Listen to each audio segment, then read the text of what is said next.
అందరికీ హాయ్ అండి. Harihara Veeramallu premiere show చూడడం జరిగింది. చాలా చాలా బాగుందండి. పవన్ కళ్యాణ్ గారి ఇంట్రడక్షన్ సీన్‌కే మీరు తెచ్చుకున్న పేపర్లన్నీ అయిపోతాయి.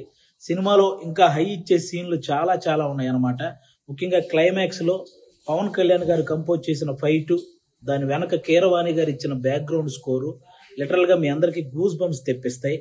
ఆ హైతోనే మీరు అందరూ థియేటర్ నుంచి బయటకొస్తారు. ప్రతి ఒక్కరూ కూడా ఫ్యామిలీతో వెళ్ళి వీరమల్లు చేసిన పోరాటాన్ని థియేటర్ ఎక్స్పీరియన్స్ చేయాలని మనస్ఫూర్తిగా కోరుకుంటున్నాను.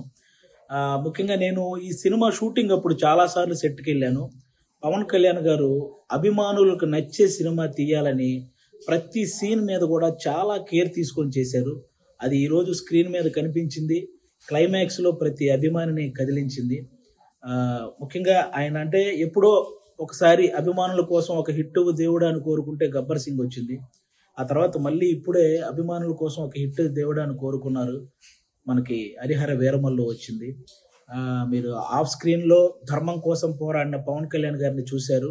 ఆన్ స్క్రీన్లో ధర్మం కోసం పోరాడుతున్న హరిహర వీరమల్లును కూడా చూసి ఎంజాయ్ చేయాలని మనస్ఫూర్తిగా కోరుకుంటున్నాను.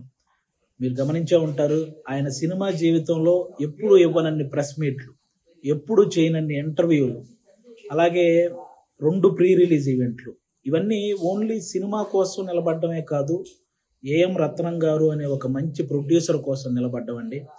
నిజంగా ఆయన భారతదేశం గర్వించదగ్గ సినిమాలు ఎన్నో తీశాడు. తెలుగు, హిందీ, తమిళ్ పెద్ద పెద్ద హీరోలతో పెద్ద పెద్ద హిట్లు ఇచ్చారు. ఈరోజు పవన్ కళ్యాణ్ గారితో ఆయన పొలిటికల్ షెడ్యూల్ని దృష్టిలో పెట్టుకొని దానికి తగ్గట్టు సినిమా షెడ్యూల్ని వేసి అక్కడ పొలిటికల్ కెరీర్లో ఆయన ఒక మైల్ రాయి సాధించడానికి, అలాగే సినిమా కెరియర్లో ఇంకొక మైల్ రాయి సాధించడానికి తోడ్పడిన ఒక మంచి ప్రొడ్యూసర్ అండి ఏఎం రత్నం గారు. ఆయనకు కూడా మనందరం అండగా నిలబడాలని కోరుకోవటం కాదు, వేడుకుంటున్నాను. అందరూ ప్రతి ఒక్కరూ వెళ్ళి ఫ్యామిలీతో ఈ సినిమా చూడాలి. అలాగే ఆల్మోస్ట్ 30 సంవత్సరాల నుంచి పవన్ కళ్యాణ్ గారు సినిమాల ద్వారా మనల్ని ఎంటర్టైన్ చేశారు. పాలిటిక్స్ ద్వారా ఎన్నో అవమానాలు పడ్డారు. కష్టాల్లో ఉన్న ఎంతో మందిని ఆదుకున్నారు. అలాంటి వ్యక్తి ఎప్పుడో కానీ మనస్ఫూర్తిగా ఒక మాట అడగడు, సినిమా చూడండి అని. కాబట్టి ఆయన్ని అంటే ఇంకో 3 సినిమాల తర్వాత ఆయన మళ్ళీ కొన్ని సంవత్సరాల సినిమాలు చేస్తాడో లేదో కూడా తెలియదు. అలాంటి వ్యక్తికి మనం ఈ 3 సినిమాలు ఆయన గుర్తుంచుకునే విధంగా, ఆయన గుర్తు పెట్టుకునే విధంగా విజయాన్ని అందించాలని మనం మనస్ఫూర్తిగా కోరుకుంటున్నాను.